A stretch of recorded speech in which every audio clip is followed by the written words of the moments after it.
So you got to get into this. This is Balmaid. This is a black-owned vodka brand. Okay. So good, and it's like right on par. Welcome to another episode of XL Tribesman Podcast. This one is very different because normally I only do them as audio, but I feel like the people need to see us. So I figure normally I would take the Zoom and then I would once I take the Zoom, I'll usually just take the audio. But I was like, nah, we going all out with the video. People need to see this because um, this idea of this series called Meet Me at the Corner of Black and Gay was really birthed from my therapist. We were talking and I was telling him that, with all the riots and all the and the shooting of George Floyd, I was being very still. I wasn't saying anything on social. I wasn't having an opinion. I was literally just being still. And after talking to him, I realized that I had feelings I didn't know how to share. And so, I was like, well, I don't think so I saw a chart that was talking about how there's different levels of protesters. So you have the people that march, you have the people that keeping people informed, and there was one other thing. And I was like, well, keeping people informed sounds more in line with what I do. So I was like, wow, that's what I'm gonna do. So then after we talked about the conversation a little more, he was telling me that um like my voice needs to be heard. It's not a time for me to be silent.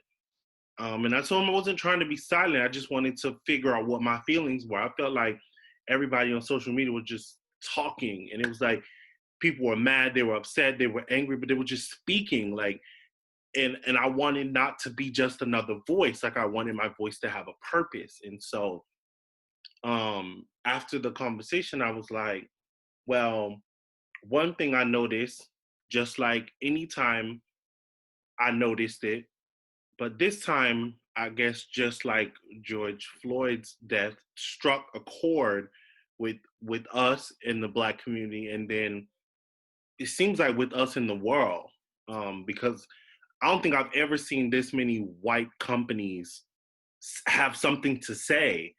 And so it feels different just from that perspective. But then when you look at the photographs and the videos, you see a lot of white people in the crowd, and you think to yourself, something feels different. Mm-hmm. So I think that kind of sparked my I know exactly what I'm going to talk about. I'm going to talk about the prejudice that I've experienced as a Black gay man. And so the series really started with me diving about my own personal topic and issue. And it's like, you know, I am Jamaican as well. So it's like I talked about, like, before I even knew what racism was, like my own parents called me a fag. Like that's what I knew. Before anything, I knew that I was gay and I was going to hell, and I was wrong. And that didn't come from white people. So I basically I wanted to address the concept that it seemed like only the Black cis straight lives mattered, not the Black gay man's life, or not the Black trans man or trans woman life, or not the Black lesbian life. It's like only the ones that are straight matter, or I'm sorry, straight and cisgender.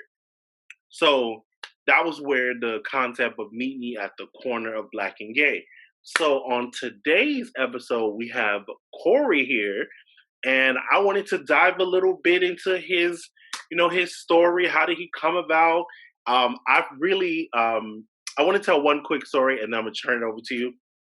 So one day I was randomly in DC, and if anybody knows for real, like Corey is funny as shit.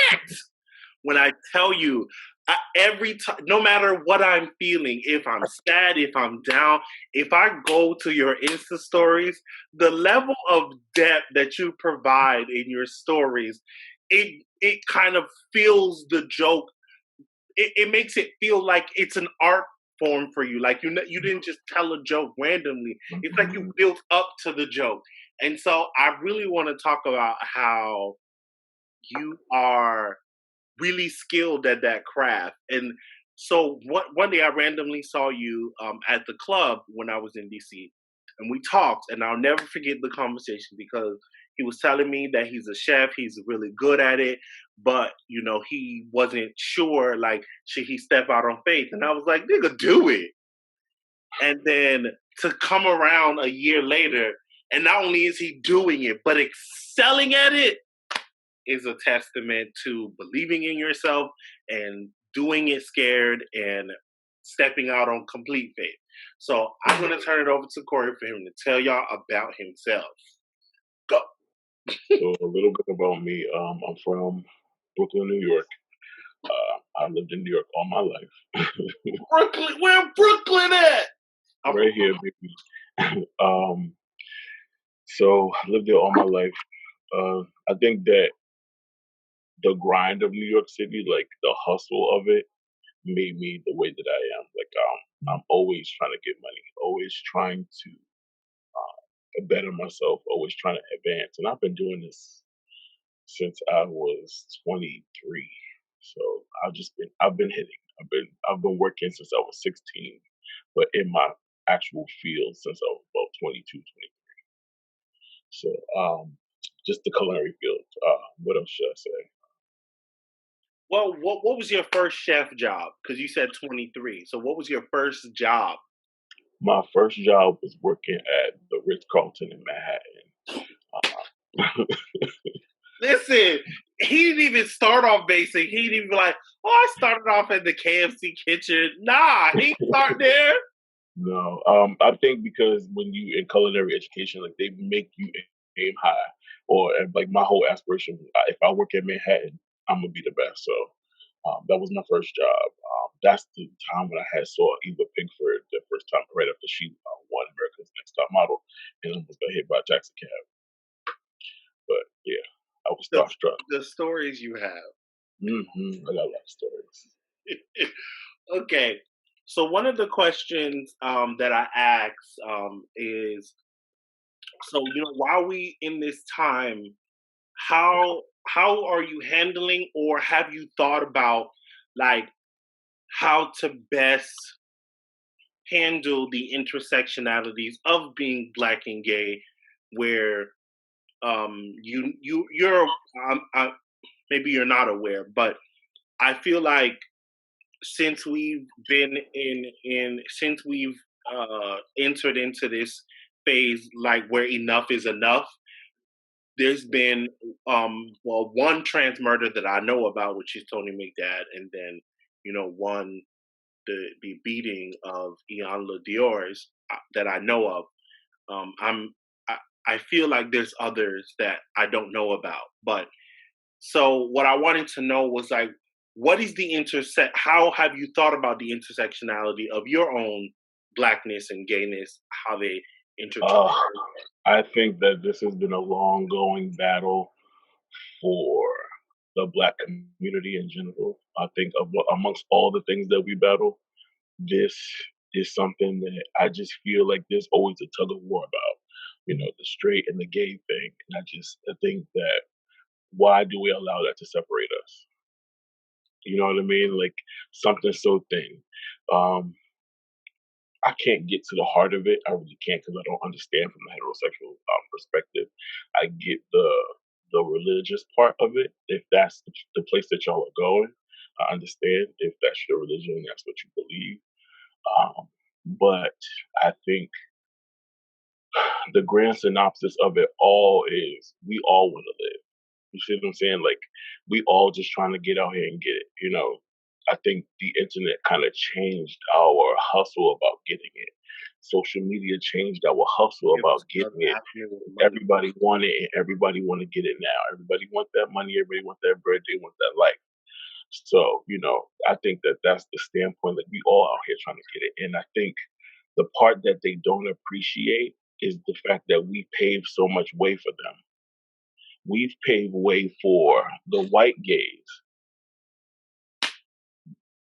Here we are on the front lines in the trenches fighting for, gay equality, and then the white people just stomp on us and mow us down and, oh hey, my gay flag. So it's just like we're always we're always the ones in the fight. You know what I'm saying? Even when it comes to protests, I Yep. don't ever see a whole storm of straight people or a straight alliance that is fighting for their Black Lives Matter. I don't see that. But then you have the group of people who don't support that are black that don't support Black Lives Matter because Black Lives Matter incorporates LGBT lives. So I just feel like, what are y'all really fighting for? If you're gonna allow my gayness to stop you from supporting a bigger picture, a picture that includes you. I mean, I think that's how I feel all the time. It's like, it's like, one thing. I'm not saying that I'm not saying that I totally get it. I mean, because just like you said, like, I'm not heterosexual. I don't know what their perspective is. But like, even if I want to use the church thing as a perspective, I always feel like, at the end of the day, if it's something you don't understand, that's cool.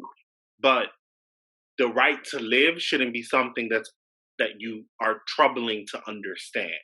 I literally put that on my Twitter the other day when I saw Miss Dior getting jumped in the store, and I was just like, "It's okay if you don't understand trans. Like, I get it. We all don't. I don't have all the answers to all of it. That's what I I tell the I person. have questions myself, but keep your hands off of them.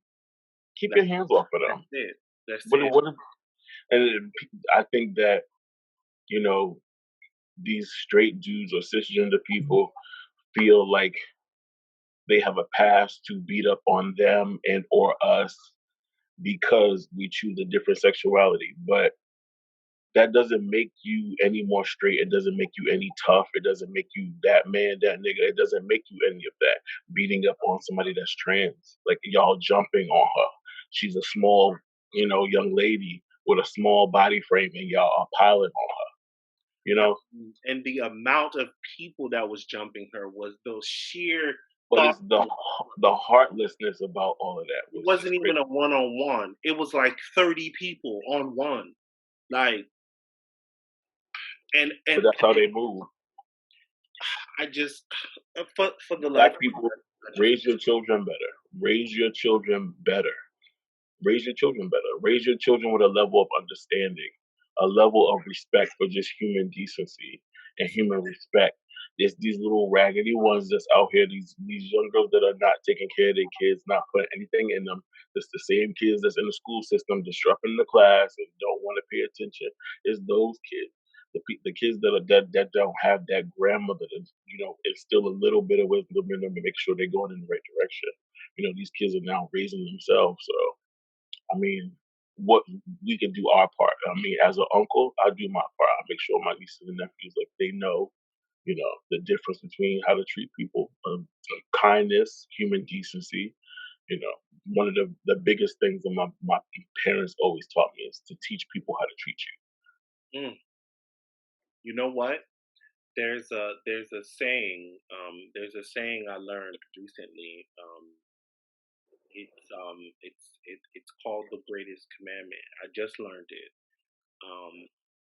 And it says to love others like you love yourself, like you love your neighbor, like you love God. But one thing I learned is that that statement is underlined with so many things that is perceived to already be understood.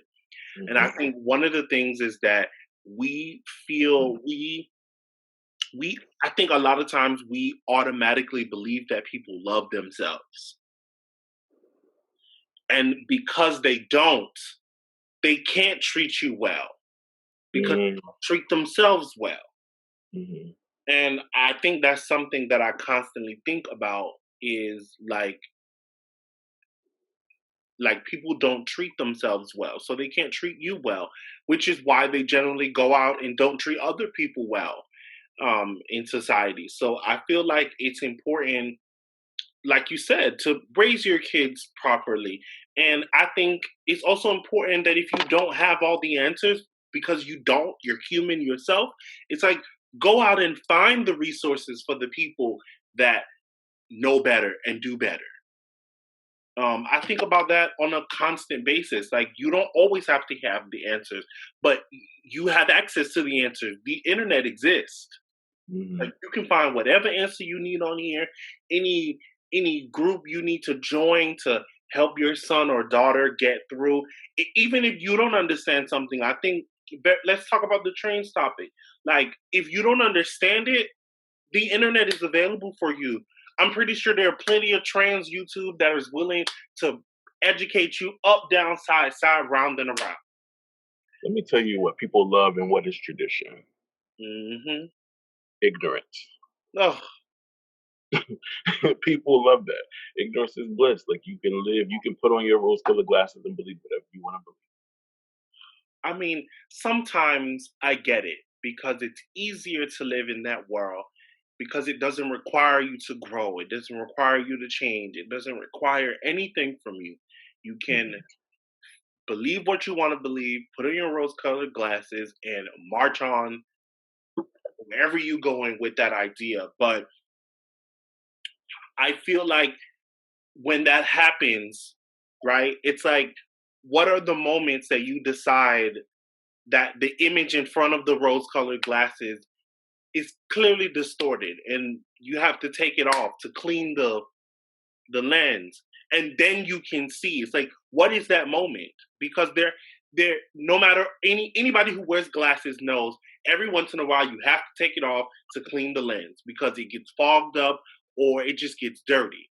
So when do you take off these glasses? That's the question I want to know. That's and I mean that holds hands with what racism, you know. I mean that's tradition as well. People, I feel like people think, oh, all this is going to be instant fix. It's not. It's ripping off the band-aid, but this is not going to be an instant fix. This is something that we have to consistently stay on their necks about. Consistently, we cannot let up. We, after all the protests, we cannot let up. We have to keep this a thing because this is not a black issue; it's a white issue, and that's something that they have to address. They have to clean the lens. They have to. And also what I don't understand is how don't white people see this as their issue too? Because it's like if I am not dying, then as what they would like to say, I'm disrupting. Oh my god, I seen a comment from a white influencer that blew my mind. He was upset that Black Lives Matter was blocking his interview. So he was trying to get to a building and he couldn't. And he was mad about it. So he put it online. One of these social medias talking about you Black Lives Matter people blocks me from an important interview. And I thought to myself, this is the very nature that makes me feel like what type of ignorance does it require for you to think that? Like if why don't you see this as your issue? Because if I weren't dying, if my people weren't dying, I wouldn't need to protest, so you'd be able to get to your interview. So how about you stop killing our people and then you can get to wherever you need to go? Like this is simple to me. Like what's going on? Like those are the things I think about all the time. So I think you're right. It's not going to be a quick fix. I mean, hell, it took us. I don't even know what the number of years is. I'm not. I can't say that I'm well versed in the number of years that it took us to get the physical shackles off our hands. So Mm. the mental shackle is probably going to take 3 to 4 times that amount of time to get off. But I do want to at least help people.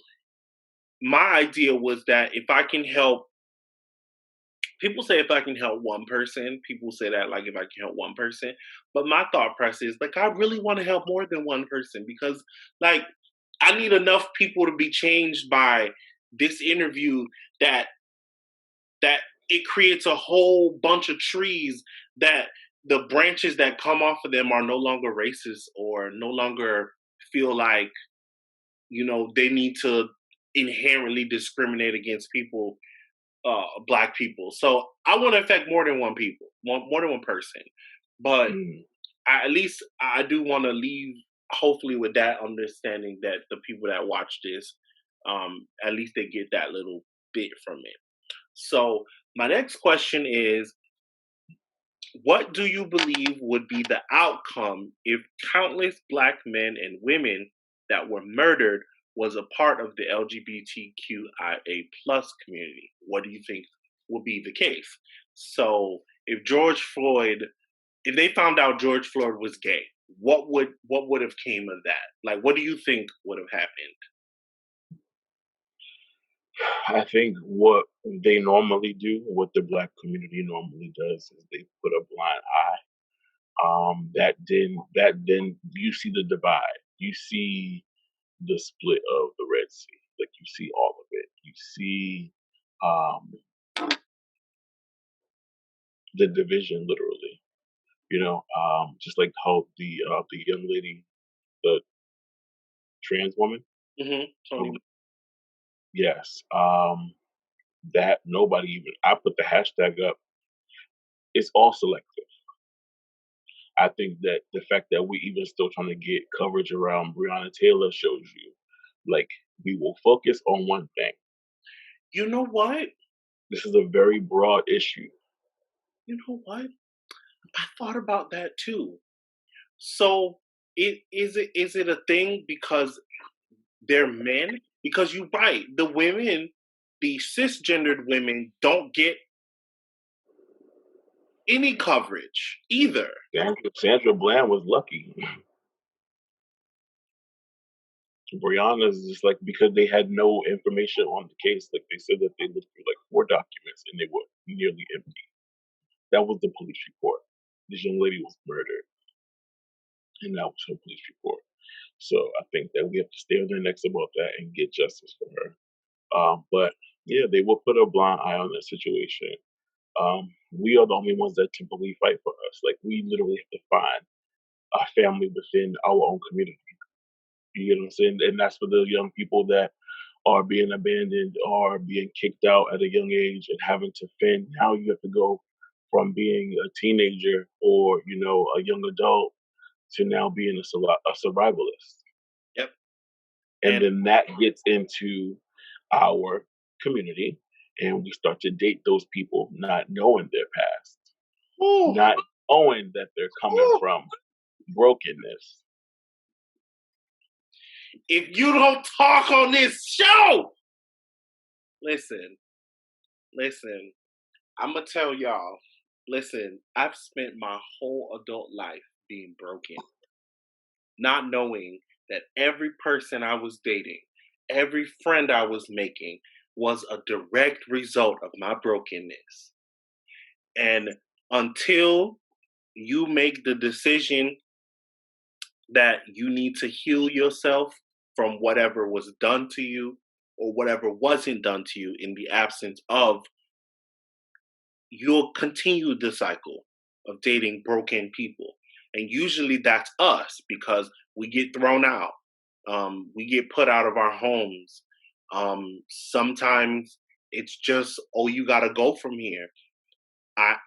Other people get shamed by the whole town and they have to move to a whole nother state. And the pain goes much deeper.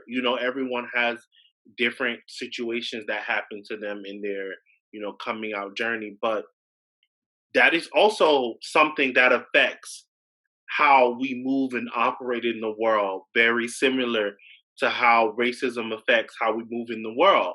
It's that same hypocrisy that keeps us. And the thing that always gets me is that what I can't understand for the life of me is how oppressed people want to oppress other people. Like, why are the oppressed people coming together saying we want to end all oppression? Like, why is that not the common goal here?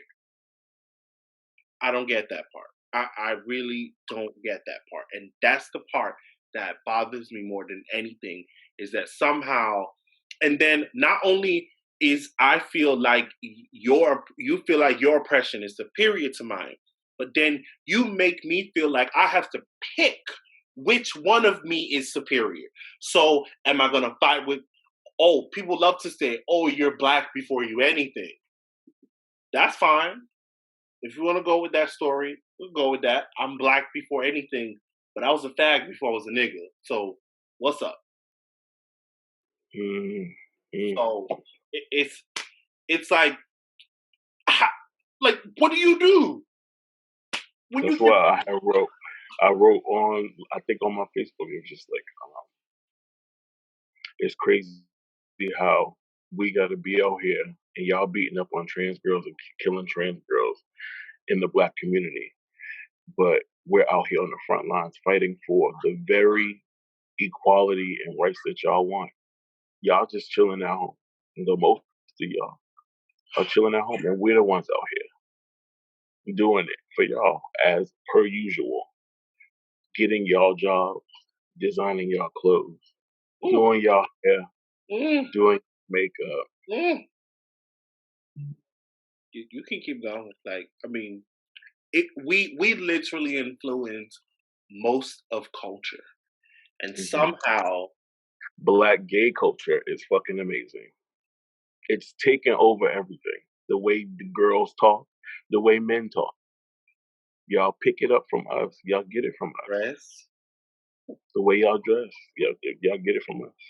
Mm, But we'll never get that credit nope. because of a stain.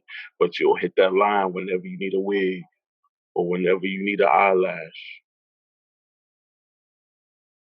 So I think about that a lot. we don't. I think that what they're missing is we're not looking for y'all approval or y'all acceptance.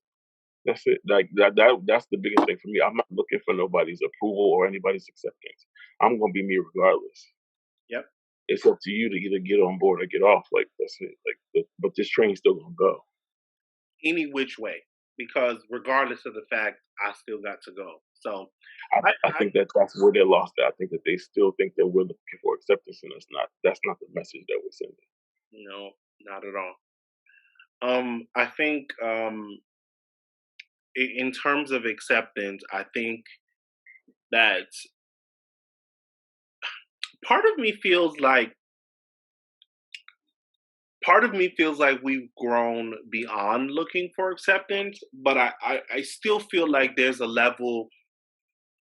still a level of understanding. I think is being I think required. that we have grown in a certain area. Now, let me say, I think we were doing just fine. We were doing good. We were coasting with the straight guys and everything. But we had to understand, right? Then we get this influx of now like new forms of gay bashing, as far as the more effeminate boys are being attacked, and then you have the trans girls that are being attacked. You know what I'm saying?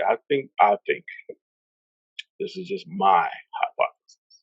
Mhm. If we were allowed as a people, or just took the initiative to have to be a little bit more sexually fluid, like how women are allowed to be. Like Mhm. I could understand that how y'all just y'all love lesbians, but y'all hate gay men. It's just and it's just funny to me. And then the biggest seller in porn is gay porn. The Really? top seller is gay porn, gay. So So everybody's watching it. yeah. But just let me tell you what I feel like my thing is. If you were allowed to practice sexual fluidity, sex is about feeling and the enjoyment of the act. So whatever pleases you, you're going to want to engage in whatever pleases you or whatever makes you feel good. You Mhm. know, people already put limitations on what they're going to do in the bedroom. You see what I'm saying? Mhm. I just can't fathom the fact that a girl would think that her man is being gay by letting her play with his butt. he's having a sexual interaction with a woman, with you, but you would go and shame him for him letting you have that interaction with him. But the whole time, all he's trying to do with you is find a safe place. Mm. See that then we get into black men issues, which see Black it's men like issues is they're suppressing something. It's a suppression. I understand if you don't get homosexuality, cool. That's it. I'm going to do me, you do you, right? But if you have other feelings that you're suppressing that makes you angry towards me, makes you want to kill me, then there's a deeper issue here, and it's bigger than me. in the words of Michael Jackson, you got to look at the man in the mirror because Hmm. that usually, I mean, it's of course it's not always the case, but I do feel like that anger, that deep rooted anger, is from suppression of your own feelings, and they don't even have to be like full on homosexual, but Mm-mm. they're definitely rooted in my comfortableness. Earlier today I was talking to my pastor, and one thing he said to me is that um, one thing he's understood is that straight people, when you are being yourself in your gayness, the Hmm. reason you make them uncomfortable is because they feel like you offended them. So your gayness is an offense to them. And I thought that Interesting. was an interesting concept that me Very. being me offends you. But then you turn around and look at the white man and say, why does my blackness offend you? But then you offended me you offended that I'm being me. The fuck? Hmm. So I thought that really blew my mind. I guess I never thought of it that way. That you felt or straight people felt offended by my gayness. He said usually that's when you'll hear the comment like, "Oh, don't flaunt it in my face." It's like because somehow I'm offending you now.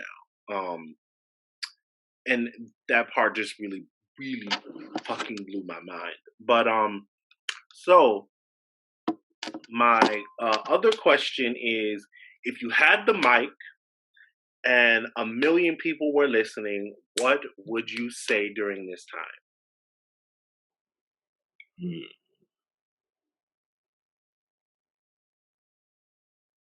In this time of what? Like what exactly? Like if Oh, like in the time that we're in today, like if you like, I know that I saw. Actually, I need to do more research on it, but it's happening in your city, the Million Man March. I heard that he's putting it together in August.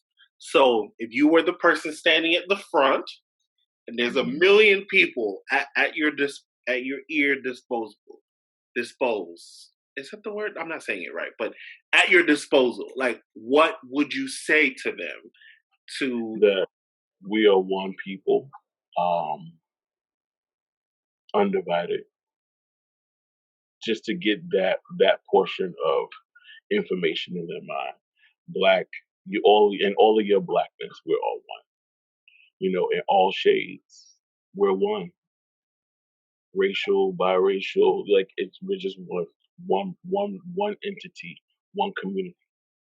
People of color, they need to be one as well. Y'all can't fight them. The Mexicans, y'all can't fight them. Asians, y'all can't. We can't do it all by ourselves. We have to be just one. and I mean, the truth is, we are literally more powerful in The number. people are powerful in general. I think that they saw how badly we was about to tear America up. Whew! Listen, them. America was about to be towed the fuck up Listen, real bad. listen. The way them people was willing to burn everything down. Everything down. And I was right behind them. I was right behind them on it.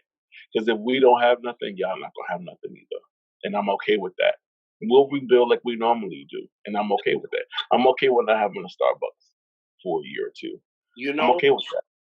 rebuilding is something I think is interesting because someone brought it to my attention that there was a neighborhood, I want to say in Minnesota, that they had rioted years prior, and a Target had burned down, and the Target never came back. And I thought that was the first time that someone said, there was a comment being said, "Oh, stop tearing down your own neighborhoods," and they gave that story as an example. And I thought to myself, well, that says more than anything, because if Target decided Hmm. that they didn't want to come back, they were telling you something. Hmm. Um, Either that area maybe wasn't already economically feasible for them, or whatever the situation was. I don't know, because I honestly don't know the full story behind it. But I knew that it had brought up a feeling in me that what was the reason you didn't want to return, and the fact that you didn't return speaks way more than whatever happened. It speaks more volume. So I also would agree. I would also echo the same sentiment. Like, if I had a million people to listen to me, the one thing I would say is that all Black lives matter, not just the cisgendered ones, not just, not just the men. The cisgendered women matter too, because you're right. I mean, now taking a deeper look at it, the cisgendered women do not get any media coverage if they are I murdered. think if we just took us, and even in that moment when you were making your speech, and we would just be able to take a moment to step back to where we come from, what we come from, Black women. but just the amazingness of just being black in general. I know when they came to pick us up to put us on those boats, they were amazed by what we built, what we had already. You get what I'm saying? We wasn't just living in huts. Like, y'all need to know y'all history. They need to know that y'all come from mathematicians and kings and queens and tribes, like, for a reason. But that I was so disgusted coming out of high school, going into college, knowing that I didn't know anything about my Black history. I remember talking to my global history teacher, and she never told me that the Egyptians were Black. She never said it. And I went to a predominantly white school. So, what were the Egyptians? Who were they? Like, she just never mentioned race. Period. Mm-mm.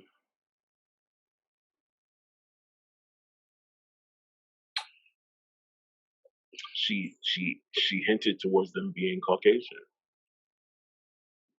She did, and I was like, "Oh, African." Hmm. So I had to educate myself. You know, one of the things I seen that I really liked was that there's the saying that's happening now that Black parents need to spend time educating their kids on the things that they'll never learn when they go back to school. And I think that might have been the realest thing I seen. Hmm. Educate your kids on the things they never gonna see when they go back to school in August or Our September. history didn't start with slavery. That's not our history. That's not where we started. That's a portion of our existence, but that's not where we started. And I think that's important to understand where we came from. I mean, I can say for myself, it's why I spent so many years lost, because I didn't know where I came from, and knowing where you come from really helps you shape, it shapes your current and your future, because when you find out, like, if you were to do one of those tests and you found out that you were like the descendant of a king, your head gonna be held a little higher. You're gonna walk with a little bit more off in your step. You're gonna feel a little bit more confident in your day-to-day activities. So knowing where you come from is definitely going to assist you in how you move in the future, or how you move going forward. um We walk with a little bit of regalness, just period, in Come America. on, Rico. It wasn't until I left the country, I was on my way to Greece, where I felt like my skin color was regal. Can we talk about that Greece trip? Because that photo in that, like, the little town with the, like, clay molded steps. Ooh, can you talk about that? You know about that? How was that trip for you? Um, the trip was amazing. Just from start to finish. I mean, I missed my first flight, and I missed my that was my flight going, and I also missed my flight coming.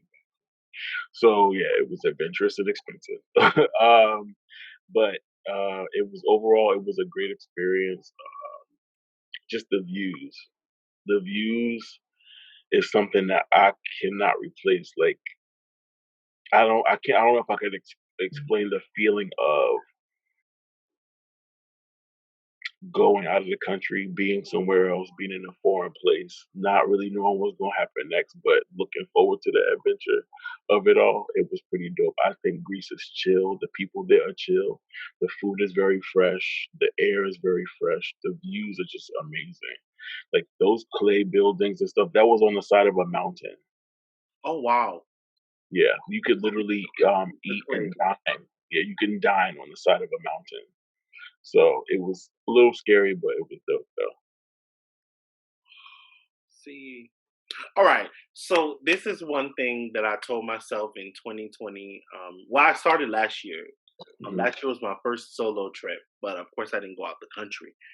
But I gotta baby steps. I gotta work my way to it. So that was my question. Did you go? Was this a solo trip?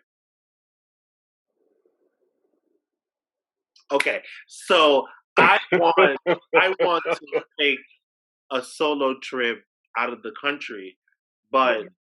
I think one thing I'm afraid of is the unknown. It's like, I um, I would believe you in go travel by yourself? companions.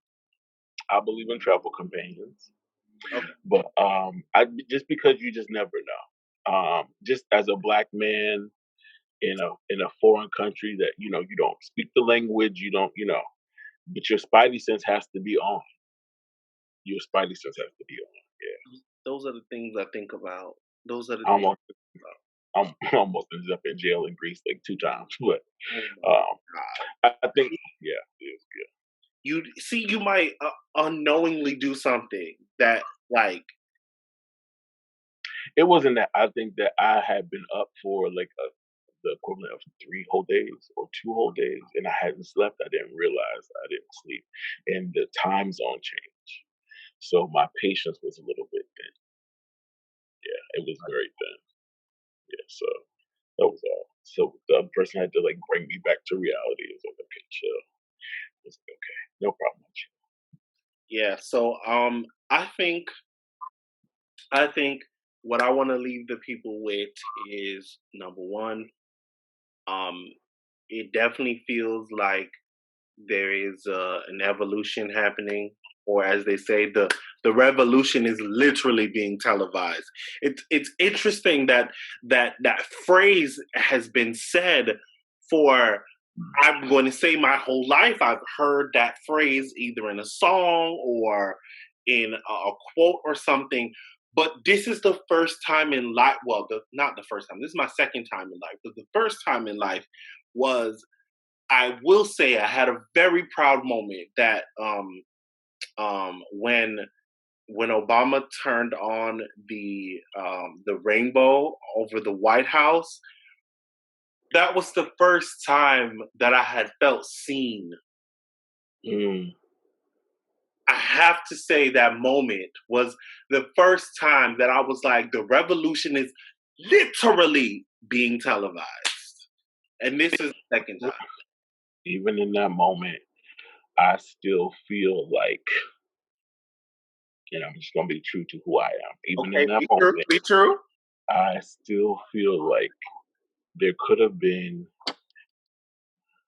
more done for African Americans. I Well, understand. I understand the position of where he was and what he was fighting. I get it. But as you gotta stand 10 toes motherfucking down when you're a black president in the White House and you want some shit to happen. I just feel like that. So giving us these gay rights and such, I could have did without that. I'm sorry. I don't know what rights that I'm exercising. I don't. As a gay person and whatever rights we were given, I don't see that I'm exercising them every day, right? But I feel like if you had put some more black stuff in there, I could exercise just a little bit more. Just a little bit more. I just feel like that. I Well, felt like I felt like a lot of the gay rights were pertaining to the white agenda and what white people wanted. It doesn't necessarily coincide with my black life.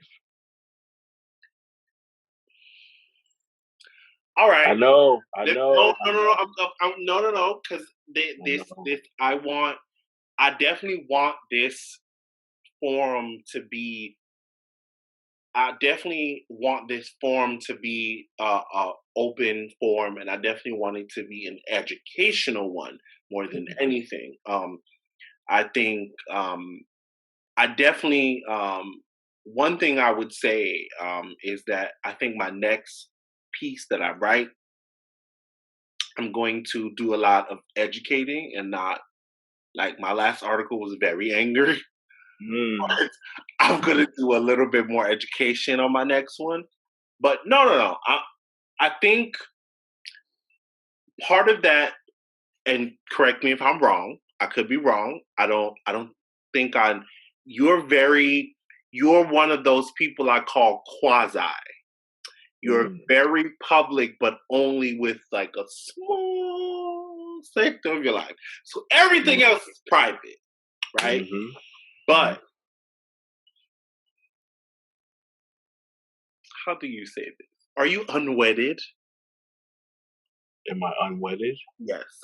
Oh, I'm single as a dollar bill. Okay. So that is probably why you have not been able to exercise those rights. However, so that's why I see your perspective because your blackness does not require you to be in a relationship. So your black could have been My exercised. blackness does wait, my blackness does not require me to be in a relationship? Yes, because it is because no, I mean the exercising of the rights would require you to be in a wedded relationship. To I mean, I at the end of the day, if we're gonna be married, we're gonna be married. If we're gonna be committed, we're gonna be committed. I could do without a paper, whatever the fuck. I don't care. That's fine for me. And I just feel like in the way that the culture, the LGBTQ culture is going now, weddings will be slim to none, just because everybody's Yeah, but practicing. once we see this is Look, all look, progression. Once we teach our black gay men how to love themselves, we'll see more of it. look. That's gonna be rough. All right, I get it though. I understand that. I do understand that point of view. I do. I think there's a lot of teaching, but I'm gonna teach you how to love me first. Cool. You teach me how to love you, and then we can coincide. I just feel like I've been seeing some things saying that we don't work through anything. We just quit, and I understand that. Our But generation really does that. I've done working through. I've done working through. Um, the working through has to be mutual. But in the same breath, I just feel like we're men. And men were made to breed, and we're not going to always just want one thing. I think that monogamy is the impression of cisgender relationships. We about to Well, go for yeah, we about to go far. hold on. Okay. Yeah. So, all right. I'm getting in the boat and I'm gonna go on this journey with you. All right. No, no, no, no, no. We can't. Oh God, I should have shut my mouth. But anyway. Okay. All right. I'm gonna come back. I'm gonna come. The boat is back on dock. Um, Doc that thing. we will talk about that another day. Um, Another girl. but what I would like to leave the people with is telling them where they can find you on the internet because I've never had the pleasure of tasting that food that you make over there, but my Oh, God, yeah. Ashana hala hala. Yeah, I'm coming. I'm coming with guns blazing, honestly. To showcase my talent, showcase my food, showcase my passion, showcase my art most of all. Just introduce black folks to a level of food that we're not generally exposed to, not used to, but not exposed to.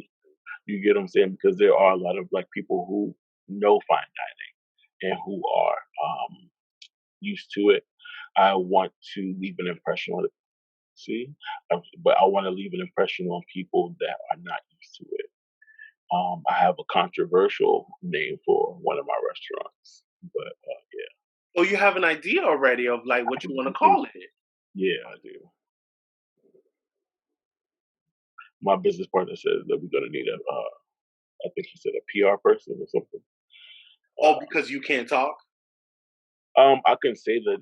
I don't want to say the name. I No, don't no, want no. to say. Don't say the name. I'm saying like because like is it gonna be one of those businesses where like you can't be the person that speaks because you're gonna say whatever the fuck?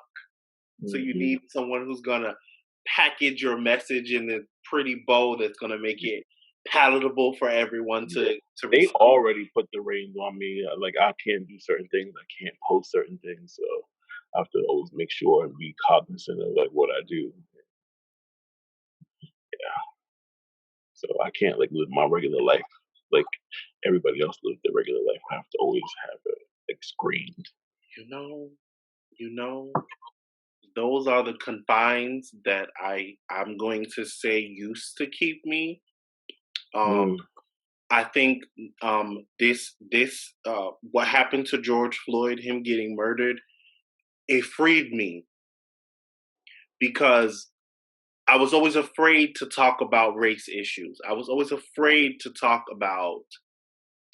um afraid to talk about LGBT issues and the intersection of them both because I think the thing like everybody think of, I don't want to say the wrong thing and get canceled.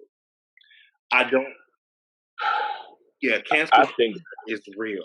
that's I get cancel culture. I do, but everybody got to stop being so fucking sensitive.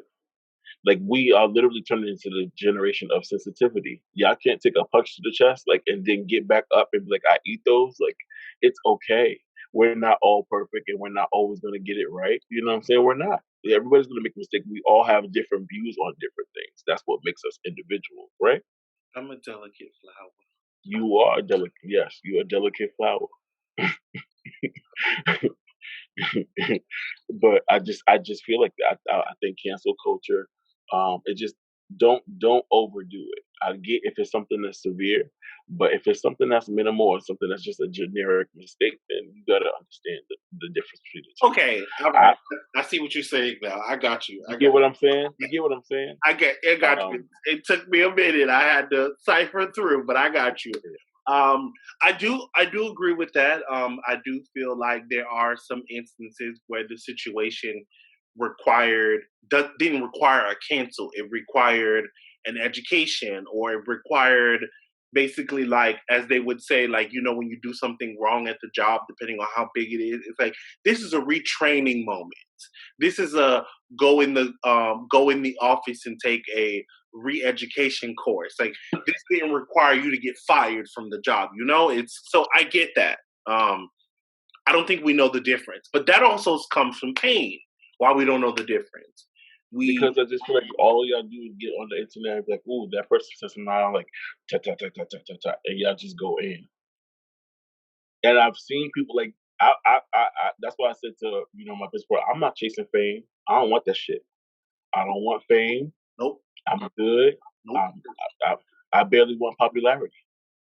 And then as soon as you say something, I've people attack you, and now think about, well, how do you process this? Because I know you gonna say, I know for me, if I read the wrong words on whatever fuck you type in, so where do you live at and where can we meet? Like that's that's my brain and that's how I think. Because now I feel like I'm being disrespected and I don't want to fight, but you can't handle everything like that. You can't fight everybody. So how do you like? That's why I said like it's bad that it gets to a level of attacking. It's intimidating. One even with on the behalf of celebrities, people go out and they start attacking other people based on how they feel or how they view something. It's not okay. That's not okay. The internet has made it a safe place for you to talk shit to people and go about your merry day. And I'm still traditional. I'm very like, come see me, Oh, you ready or to pull up? where are you at, so I can, drop drop that pin, so I can come see you. I'm Probably won't be exchanging words. we won't. If I got to come see you, we won't. So yeah, I definitely feel the very similar way. So I'm I'm glad that I feel free now to talk about these issues and The um place where I was most vocal with all of this, and I think I never felt it until last year when I quit my job. The systemic racism and white supremacy within our own careers and fields. Like, people don't understand. Like, it's crazy. Like, this white lady came up to me and she walked up to me at my job and she was like, "How do you just walk in here with this level of confidence? You're just so sure of yourself." Now, all I could say to her was like, "Do you know what my hands can do?" that has so many ways you could go with that. Yes, absolutely. But I know what my talent is. You get what I'm saying? So they don't expect us to be sure of ourselves because they're not exposed to articulate black people. They're not exposed to black people that enjoy wine. They're not exposed to that. So it's a new world for them. And 9 times out of 10, they're not willing to accept, because how could they enjoy the same things that I enjoy? Mm. Asking people to give up racism is like asking them to give up their privilege, because they know what's tied to that. They raise racist kids. They put racist people in the judicial system so that they can always have an upper hand. That's all, that stuff plays into their privilege, all of it. Yeah, but see, the thing is that here's what I don't understand, right? Hmm. So I feel like I wish I could remember that young lady's name who a lot of people have been posting her. She was talking about, she compared burning everything down to like Monopoly. And I feel like if you compare racism to Monopoly, you think to yourself, you've had all the money, all the houses for 400 years. If you give it to me as a black person, it would take me 400 years to catch up to you. So, what are you actually giving up? Because your wealth is so far deep rooted that in order for it to be unrooted, you literally have to sign it all over to me. Mm. Even then, your name alone would probably get you even more wealth. So, exactly what are you giving up? Like that's what, like when the concept of like white people thinking like I'm giving up some seniority. You aren't. It's like if we work at a job, right? And you've been there 30 years and I just came to a job today. Like if if you still gonna get paid more than me, you still gonna get preferential days off that I don't get. If there's only 10 of us and only 5 of us could take off, you gonna get Mm. approved before I get approved. So Mm. exactly what is it that my little new self gonna come in and do to you? It's like, They don't even understand. They don't understand. They understand their privilege to a certain extent. They don't understand the magnitude of their power. I'm happy that people like Karens are being exposed at the level that they're being exposed. I think that they are going like, damn, that's fucking embarrassing. Y'all look very ridiculous doing what y'all doing. And I'm happy that, what people are recording y'all. People are recording y'all and putting y'all on blast. I think that white people are embarrassed to a certain extent. It's a lot of white guilt, so that's why we have to stay on their necks, because that amplified black voices lasted for about a good 5 days on social media. I had an influx of Karens and uh, Sarahs following my Instagram. really? My black-owned business, yes, we've had an influx. We gained like 600 followers in 5 days. Black, but majority white. women. Karen want to have she want to have a fine 5-star dining experience. I don't want them to have guilt because that'll eventually fade. You have to feel it in your heart. It's something different. Like we can't change racism with voting. I said that. It's not. I'm not influencing people not to vote. Yes, I went out and voted the very same day I made the statement. But they're barbarians. That's what they come from. They don't know how to act if they're not acting unruly. You know what? That's another thing that gets me all the time. You want to talk about how we burning up shit, but you literally came here and burned shit up. That's how you got this land. What you But you want to can't talk tell about? them. You can't tell them that. You can't tell them that. You can't. You cannot. They feel like they are purebred. Y'all know what y'all did to these people. All of the people. All the people. Everything that y'all have done on the earth is coming back to y'all. As they would say, tenfold too. That post that says that you lucky that we just want equality and not revenge. But let me tell you something too. We're not prepared to fight them. We're not. When I went You know, down there to we do don't the have. protest, all I saw was white men with guns. I don't know no black men with guns. I don't have a gun yet. But when I I know do, black men with guns. I don't know black men with guns that's out on the street protesting. That's what I don't know. they should be. They should be. I don't think we feel comfortable doing that. Not the way they That's do. unfortunate. That's unfortunate. I think we need our own black militia, like we have with the Black Panther Party. We need something. They have the Klan. They have white supremacists. They have all that other stuff that they do on the side that we don't really know about, or that we do know about. But we need our own. We need our own shit.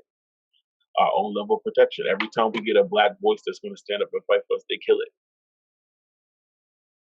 And there you go. They kill the hope. They kill all that. So That's also another sign that I saw, another protest sign. It said, "Stop quoting Dr. Martin Luther King quotes. Y'all killed him too." So, they know. like, I hope.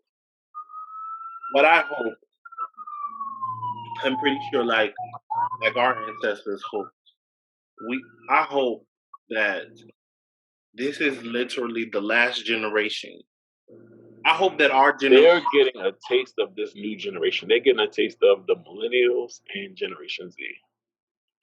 That these little motherfuckers is unruly. They have been in quarantine. They have nothing else to do with their time. They don't know what to do with their emotions and their feelings. They will tear this shit up for fun. This is the age of the internet. But we gotta look at how entertainment is separated. White people are sitting there watching Fox 5 News and all this other stuff. They're displaying old riot footage and shit and giving all these people misinformation from like weeks past or shit that already happened. And our generation is on social media looking at what's current, what's really happening. So there's two different viewpoints. You get what I'm saying? Like how we always, well, why are they calling them rioters and looters? Like because that's what the media is putting out for us versus what we see. We see that it's the white people writing Black Lives Matter on fucking buildings, but then y'all think it's us. Yeah, I've seen those videos. I've seen a whole video We where have not asked white people to damage things on our behalf. We never did that. We never asked that. That's not that y'all losing. It's so quick to lose focus of what the fuck we're doing. Just stop killing us. Period. That's the focus point. Stop. that's the first focus point. Okay? Because We if have we other can't, concerns, but let's start there. right? We have other concerns, but we're gonna start there. Stop abusing and killing us. So what do we do after that? Once you decide that another black person is going to die at the hands of a white person or a police officer, what do we do after that? We tear some more shit up. We burn some more shit down until our voices are heard and our demands are met. We cannot let off of their necks. And like my biggest thing, my biggest point, or my biggest feeling, I think throughout all of this was, what do I do with all this energy? all this emotion. Who is supposed to lead us? Do I go? I think Killer Mike might. He might lead us, right? So what do we do now? How do we vote? I think that the voting structure as well is something that we need to streamline. Black people, who are we putting in place to represent us? What demands do we want? This is our country. This is Black people's country. This is not white people. We built this. What demands do we want from the government? What do we want from the White House? You know what? That's an interesting concept. Without our vote, what you know, gonna do? I wonder. I'm gonna challenge myself to do my own history, but I wonder. You know, like we had our own Wall Street in Tulsa. I wonder if we had our own party as well. Mm, but there would then be a racial divide again. Just The wondering. only way Biden is going to win the presidency is if he has a woman of color as a person of color, more primarily a woman of color, for the vice presidency seat. Come on, Black women always saving the day. Saving the day as they normally do for his perverted presidency. That's our only hope is Biden. That's it. That's all we got. So you better make it good. You better throw some fried chicken in that bitch. Not fried chicken, though. Better throw some in there. You know, those are things I think about. Kamala Harris for Attorney General. I think she would do a great job. I wonder. I think number one, I'm very happy that you decided to come on this interview today. I feel so elated. First of all, y'all don't know this over here. This is a superstar. He claimed he don't want to be famous, but the people knows you in the streets. Yeah, I think humility takes you far. I think you know what I mean. And if you get what I'm saying, humility takes you far. Like being nice to people, being kind to people. I don't always speak because there's something about me that people don't know. I have social anxiety. I do. So I don't always speak immediately, but it's not coming from a negative place. It's just I don't. Yeah, that's why I said people don't know you. They always think, oh, he's popular. Oh, what? Like, yeah, I don't know. I take all that stuff with a grain of salt. I just want to be a good person. I just want to be good food, and I want to make people laugh. Like that's the three common goals for me. So, well, tell the people where they can find you on the socials. Okay. You can find me. You want to share? Facebook under Corey Jamison, and then Instagram I have Chef Zaddy B. I think Chef Zaddy _ B. Right, and then we have Urban Chef's Table on Instagram. Those are the three platforms really. Y'all go follow those pages, man. Their food is so good. Oh, P.S. I'm on for the Zoom class. Yes, the Zoom cooking class. I'm going to try to put that together next week. I'm going to come up with a recipe. I'm going to give that to everyone after they sign up, and then have everybody go purchase their ingredients, pick them out themselves, prep your stuff, and then we'll start class. We'll probably start class with a glass of wine. So that's how I like to start dinner. It helps you with the anxiety of thinking you're going to fuck everything up. Oh, you know, I mean, let me tell y'all, this cooking thing, let me tell you, I don't really think too much about it. Let me tell you, I just eat so that I don't starve or have to go buy fast food. Okay, I don't like the dishes you make. I feel not necessarily that they're complex, but I don't understand how to develop my palate to think about making that type of meal. Like when I'm hungry, I'm like, first thing that comes to mind, spaghetti, shrimp, scampi, or chicken and rice. That's what comes to my mind when I'm hungry. Like when I'm definitely hungry, it's one of those three things I'm cooking. Now, granted, I get bored with food very fucking easy. After like 2 days, I'm bored, and that's when you catch me in my car going to fucking Zaxby's because I'm over this shit. But then on the fourth or fifth day, I'll be like, all right, Kirk, come back to the table. Let me go on the internet, try to find something snazzy to cook. So last night, I caught myself trying to cook Caribbean shrimp, rice, and black kidney beans. I mean, it was good, but it ain't look like the picture or nothing. So, So my goal is to implement flavor, introduce people to different forms of flavor.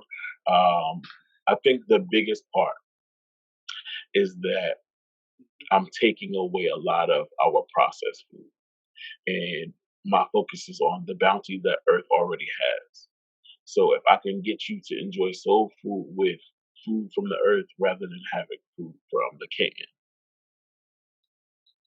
you'll be able to appreciate it a little bit more.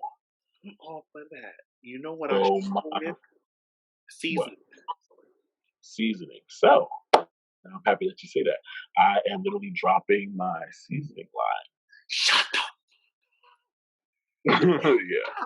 Yeah. Mhm. Where do I buy? Where I put my credit card? We are dropping that next month.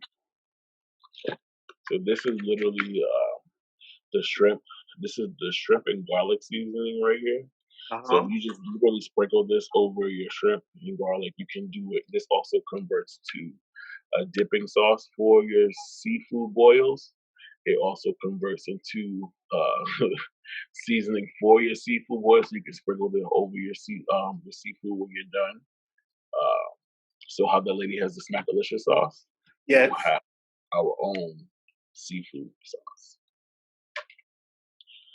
So we have that. We have a chicken seasoning coming, chicken fry, fish fry. Uh, what else do we have? A season all. I I'm want to get thinking out of the all-purpose seasoning. That I have an all-purpose season, so that's our seasonal. I'm trying to be. We're now in the purpose of the place of packaging and what to call it. So that's what we're struggling with.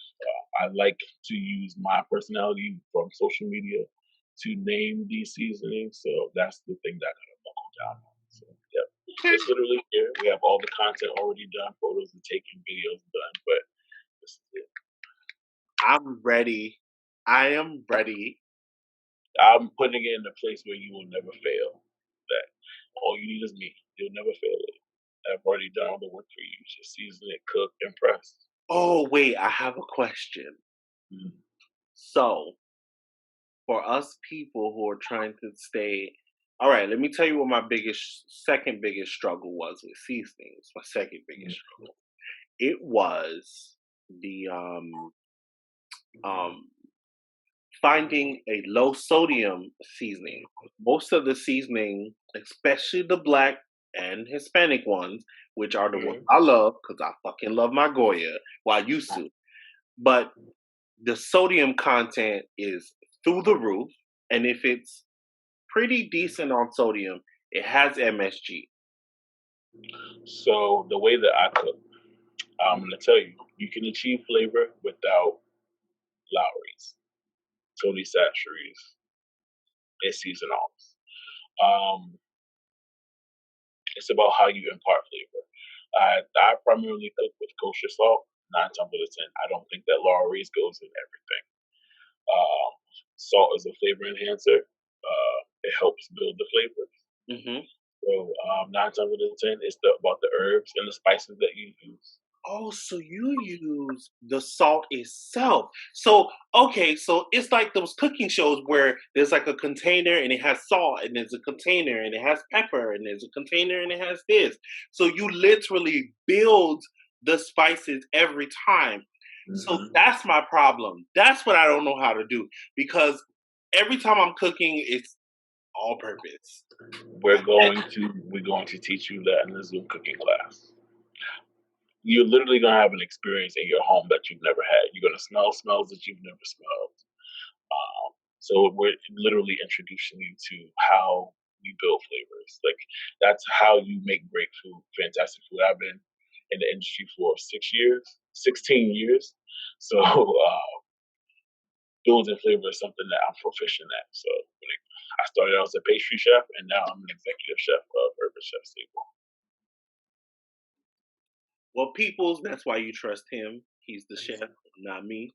Because if you're fucking with my food, it's just gonna be because you're hungry. But his food gonna excite you. Like looking at the food already excites my taste palates. Like Mhm. it's like, what is this going to like? Oh my god! Listen, the food is just. Oh my god! I had a private dinner for my business partner's birthday, and they were just overwhelmed from start to finish, from the bread and the butter. Like they were overwhelmed. So that's how I try to start the experience. I think we're going to try to do a culinary tour to all the major cities. So my biggest is New York, South Carolina, North Carolina. I'm trying to merge and meet them in the middle. Mhm. Uh, Washington D.C. is going to probably be the Of first course, you one. got to do DC. You have to do D.C. That's how already build a nice base here. Yep. Uh, we're going to start here first, and then we're also going to do Houston.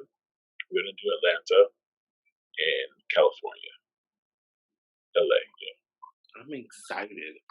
I'm excited for you because I think the thing that really, really, really excites me is that from from having that conversation on the balcony to here, it just feels like it reminds you that dreams actually do come true. It was what you said to me. You said take small jumps because in my mind, the way I explained it to you, it was a big jump. And Yep. you said, let's give you the anxiety is that you're not taking small jumps. And I remember that like clear as day. Because that really is what prevents people from stepping out on faith, from walking in their purpose. It's because what they see is it's like they see level 0 and they see level 1,000. It's like somehow the brain doesn't allow you to see that there's a number 1 to 999 in between. It's like you only see one or the other, and it's like there's so many incremental steps in between that. There's so many steps forward, steps backward that you have to take before you ultimately make it to step 1,000. And that's I mean, I heard something years ago that stuck with me, and it said that actually it was my friend Reginald that said if you want to know where dreams go to die, go to the graveyard. There's a lot of knowledge in the graveyard. There's a lot, and I refuse to see a graveyard without sharing everything that I know, or most of what I know, with my people. Like that's the basis of Urban Chef's Table is to educate Black people, have a safe space for Black people to come and enjoy amazing food, have hip hop and R&B playing. It's definitely this is a Mm, different experience. Like mm, this is a different culinary experience that people are going to be like, okay, I understand. I fucking get it. I fucking get it. I get it. ooh, listen, you You just were going to be one of our major bloggers that we were inviting to our dinner. So, you just brought yeah, chills to my body. I yeah. I just thought about the dichotomy of having like a five-star meal while Future's playing. Like like While Little Kim is playing, yeah, like oh all that, yeah. Hmm. Yeah. people. I need y'all to go to Urban Chef Table. I need y'all to follow him. I need y'all to follow him on his personal socials. Um, Chef Zaddy, like this man is amazing, and I really wanted him to be the start of this um, journey of where we like physical have shows, like not just audio, because I knew that based on the way that he speaks on social, like I knew there was a deep individual in there. Like there was more than just like telling great jokes. But by the way, it makes sense that if you build on flavor, you build on jokes too. So it kind of go together. Yes, it's a creative process. But notice I've taken a step back from social media as far as Yes, I have. I think that I missed the jokes. yeah, I know, I understand, and I understand. I think that people don't take into consideration that we do have our own personal lives. I think that I want to focus on Urban Chef's Table and building that. I think once quarantine is completely lifted, I'll be able to hit the ground running.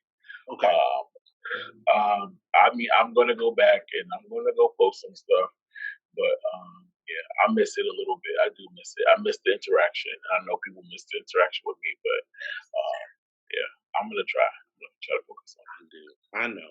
Well, I want, like I said, I want y'all to go follow him everywhere. I want y'all to, when they see this come out, listen. I need y'all to sell my friend out. Listen, I need my friend to go back to his co-packers and be like, "Well, you remember that order we did yesterday?